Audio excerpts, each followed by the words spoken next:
All right, it is movie review time again.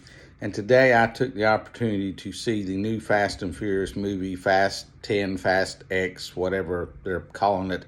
Let me say first, I am going to do maybe one or two small spoilers. So if you don't want to know anything about the movie, I would just stop watching right here. Now, I always try and give you my honest thoughts and opinions. And this is my honest thought. This movie is bad. It is really bad.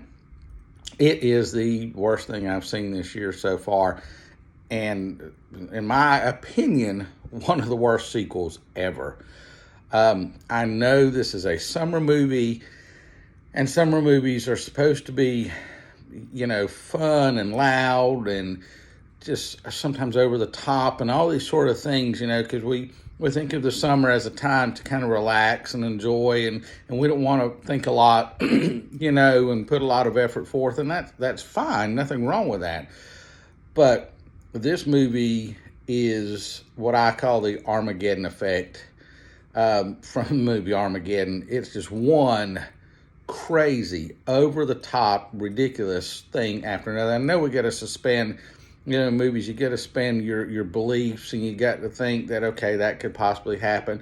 But some movies do it way better than others, and they're just over the top stupid.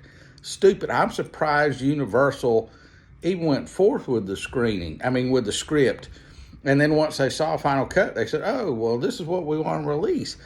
The dialogue, there's a lot of laughable, horrible dialogue. Just some of the action scenes, as I just said, are just ridiculous. Just beyond ridiculous. People do things in there that don't even make any sense. And again, I know I just said you got to suspend your beliefs, but you got to do a lot, like a massive amount, to even think that some of this stuff is remotely possible. People do crazy things that they shouldn't be, like vehicles. The vehicles do things that really, and they survive stuff that they shouldn't. It is just that bad. In fact, I almost got up and walked out, but I didn't. Now, here's one of the spoiler parts. I will say I was interested in this, is that it ends with a cliffhanger. Actually, a couple of cliffhangers. I'm sitting there, and then suddenly here's the credits, and you're like, what? And so it obviously sets up a Fast and the Furious 11. So I don't know much about that, but it's obvious that is going to happen.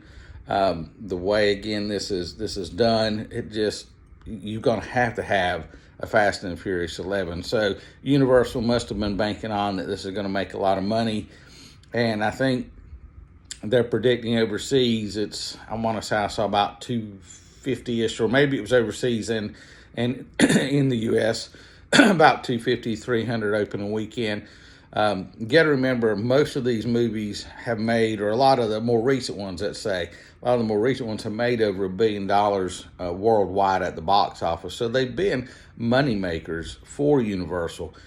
But this is just bad. They after this next one, F11, Fast and Furious 11, whatever, they need to stop. They just got to stop. I can't believe the actors. Said, we're okay with this. We'll agree to do this. I'll tell you, the only one that was anything worthwhile was Jason Momoa's character, who was the new bad guy in here. He was the only one that was looked like he was having fun.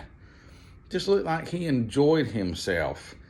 And he's not in a lot of the movie, but he's in enough that when he is in there, he makes it watchable. Otherwise, it is not watchable. It is that bad.